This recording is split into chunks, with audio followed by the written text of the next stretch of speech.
This is a long overdue video designed to give anybody who plans on sitting the CCIE Collaboration lab exam an overview of what kind of experience they are going to suffer when they actually come to sit the lab exam for real in a Cisco testing center. When you arrive at the testing center, and by the way, the arrival time will vary depending on which testing center you are using. Apologies for people who are not based in the US and sitting the lab exam in the US, but I only know the start and finish times in San Jose and RTP. Now, in San Jose, you have an arrival time of, well, you start the lab exam about 8:30 and you go through till about 11:30. You take approximately a half an hour lunch, and then you go from 12 through to about 5. Now, give or take, the proctor might be running late, something may be problematic in the back end. Lunch may be longer or shorter, depending on the number of candidates that are sitting at CCIE test that day. But this is not too far off what you can experience. So 3 hours before lunch and then 5 hours after. And by the way, lunch is mandatory. You can't just suddenly decide to feel not so hungry on this particular day. The proctor will know what you're up to. It's mandatory. You will have to leave the testing center for this period of time when the testing center is not being proctored. If you choose not to eat anything, that's your prerogative. In RTP, for whatever reason, it's a little bit earlier. I think it goes through from 7:30 to about 11:30. Again, these aren't exact times, but I know it's a little bit earlier than it is in San Jose. And you go from about 12 to 4. Apologies if I'm incorrect on this, but traditionally over the last 10 or so years, it has been more or less these timings. Anyway, that's not too important. The main point here was lunch is mandatory. It's half an hour. And don't expect the Ivy. It's not going to be, filet mignon. You don't put in your order that you want your steak done medium rare on that particular day. So it's fairly basic. And by the way, you don't really want to overeat on this particular day anyway.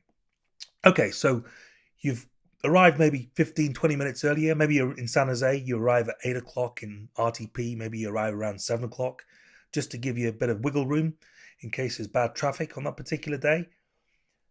And the proctor will ask for photo ID, so be prepared to have a driving license or passport. It has to match the name that the proctor, he or she, has confirming your name. The name has to match what your Cisco testing ID has on it. So you get 8 hours of configuration. Now, before the clock starts, you have a certain number of pre-configuration tasks that you'll need to read. And I'm going to include into that the setup time. The proctor is going to make sure you have logged in correctly. You get provided some credentials that you can log into a candidate workstation or PC. The pre-configuration tasks will tell you things like, if you suspect there's hardware problems, then within 10 or 15 minutes, mention to the proctor.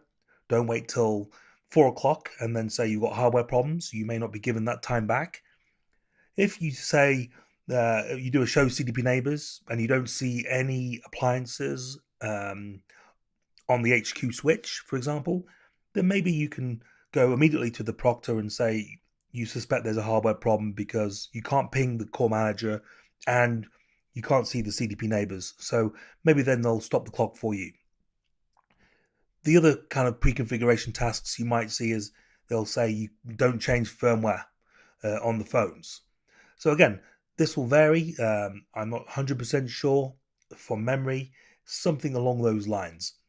So this candidate PC, this is very, very important to distinguish. This is a PC, a workstation that you physically have access to. It's locked down. The policy is locked down. So when you press, it's running Windows, I think Windows 7 maybe. But when you press the start button, not a lot of things will show up. You can't reboot the PC. I'm not even sure about command prompt. You can't save any files on that PC. So this PC, and you've got a keyboard and a mouse, obviously, you primarily have, first of all, you have 2 monitors. So at least in San Jose and RTP, you get a couple of monitors. So you've got more real estate to work with. So your lab guide and all your windows for PuTTY to access the routers and all the windows for GUI access to the appliances, you've got enough space. So the proctor is going to make sure you can access the support documentation. So the support documentation, if you go to Cisco's homepage and hover the mouse over support here, and then go to all products. So this is what you'll have access to from the candidate workstation. Now, I don't think there's much need for you to go here unless you want to maybe create a Java XML file, or maybe you've forgotten the URL for, let's just say, for example, IP phone agent login. But you shouldn't be using this documentation to read, things like what is Call Manager, what is MGCP. You're probably in the wrong place if that is the case. But this is, I think, a last resort. If you really need to come here, I'd say you're really struggling. I would remember those URLs. I would remember common XML configuration files. You really want to come here maybe at the end of the day if you've skipped a question and you need to refresh your memory. So this is accessible from the candidate workstation. So more importantly is you have access to the lab guide. This is a web browser, and you probably want to have this permanently on one of the monitors so you can read the lab guide at all times. So finally, you'll notice that you have a couple of phones, in fact 6 phones on the desk. So one of them will be fully registered with a ton of numbers on, and that's your PSTN or backbone phone. And the other phones, so the other 5 phones, you have 2 at HQ, 1 at B, 2 at C. So those 5 other phones obviously will be configuring IP. They won't be registered. That's your job. That's one of your jobs anyway. So you should expect to see one of those phones to be fully registered with a ton of numbers on. If not, now will be a good time to address this with the proctor. So at this point in time, you're on the clock. Now, you spend $1,600, you have 480 minutes. That's quite a bit of money per minute. It's $3.5, $4 a minute in that ballpark. So you really want to start configuring. So don't just look at the phones and play around with the candidate PC.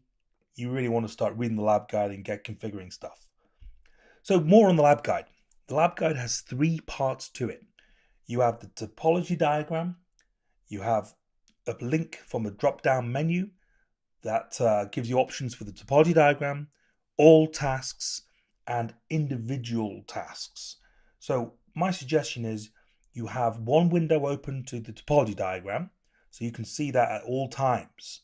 Now this topology diagram, it's very important because this is how, I don't have a web page here, but this is just a PDF. But this is a sample topology diagram, very similar to what you'll see in the real thing. Now, what you can do is you can click on the routers. So this here is what I'm highlighting right now is HQPC. Sorry, headquarters site router 1 R1. This is going to be an MGCP gateway. So this R1, I can click on that, and you'll see PuTTY fire open the PuTTY application on the candidate PC.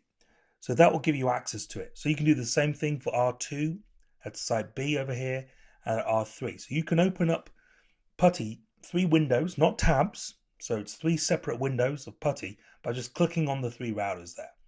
You could do something similar here for HQPC, which I think is known as PC1. You can click on that and Microsoft Remote Desktop will open up and you're taken to that PC that's connected in the rack. This is not the candidate PC. Candidate PC is where you've got the lab guide, where you've got the topology diagram and the lab tasks. This will be a remote desktop session to another PC that we'll talk about shortly. So you also have another PC down here at site B, and again, we'll mention that in a short while. Why is it important then maybe to have, well, the topology diagram, it's important that you have that open in case, just to refresh your memory on IP addresses and the diagram. Hopefully you're familiarized already with that. You should be. You've obviously got another separate Firefox window with all tasks. So all tasks that you can see, you can work your way through section 1 through section 7. It's pretty important. The tasks, just to give you a sample, if you're reading this right now, you're probably already familiar with tasks in the lab, but you have tasks like this, section 1 with infrastructure, 2 core manager, and section 3 CME. This is all public knowledge. And then you get to section 7, which is the last section, which is Jabber. Now, one of the things that really threw me in the testing center was you have a ton of tables of information telling you things like VLAN IDs, credentials, IP addresses, end users and their usernames, passwords, and whatnot, PIN numbers. This information all appears at the very end of the lab. At least it did when I sat the lab. So you'll have to scroll down all the way to the bottom of the lab tasks to find information that's very, very important from the very beginning. This is a question I always get in my boot camps. People always ask me, what are the telephone numbers? What are the end user passwords? What are the IP addresses, etc., etc.? My response is, it's in the lab guide. Very simple. So maybe one of the monitors that you have can be open at all times with these 3 or 4 windows, all tasks, the tables, the topology diagrams, and you can also copy paste. So you don't necessarily need to ever type in an IP address or a username. So you can copy paste Control C, Control V from the lab tasks web browser to the routers, for example. So this is very useful if you are always fat fingering IP addresses and usernames. Not very good. Okay, so one of the monitors I recommend is you dedicate for this purpose. The other monitor you dedicate for your actual work, your configuration that you're doing. So the gateways, so R1, R2, R3, and the switch, the 3750 switch at the headquarters site, you have 2 choices. You can click on the topology diagram and PuTTY will open up. So you can get to these iOS devices from the candidate PC. You also have the option to access these from the HQ PC. Remember, to get to this HQ PC, or PC1 as they call it, you click on that in the topology diagram and remote desktop opens up. You can have access to the routers from there, because PuTTY is installed on this HQ PC. So you can access the routers from there as well. More about this PC1 or HQ PC. This is a very important Windows box. This isn't your candidate workstation again. This is something that's actually in the rack, in your rack of equipment. This contains several pre-installed applications that you should be using throughout your day. Firstly, you have PuTTY. As I mentioned just now, you can access the gateways, but more importantly, this is your only command line access to the appliances. So for example, if you needed to SSH into the UCM to maybe restart NTP or to check time zones or something like that, you would have to go to the remote desktop session to HQ PC. Then PuTTY is there, and it's probably got shortcuts to the different appliances. So you can just double click on that and log in with the credentials. So you will not be able to get command line access to these appliances using any other method. So you also have RTMT. RTMT is going to be important for your own troubleshooting. If something's not working, maybe you're doing intercluster lookup service and there's a problem with the SIP trunk, calls aren't working. You want to check what response you're getting to the invite. So you can probably use RTMT for that. Very important also for the specific troubleshooting related tasks. If you need to get into the SDL files and look through a SIP trace, then this is important. So you're going to be using RTMT. Likelihood's very strong. You have Notepad++. So when you've got those SDL traces, maybe you want to pass them and get to the relevant method or SIP method or a response, whatever you've been asked. So Notepad++ is very useful for this. Word on Notepad++, you also have Notepad, which obviously you have with Windows. So Notepad++,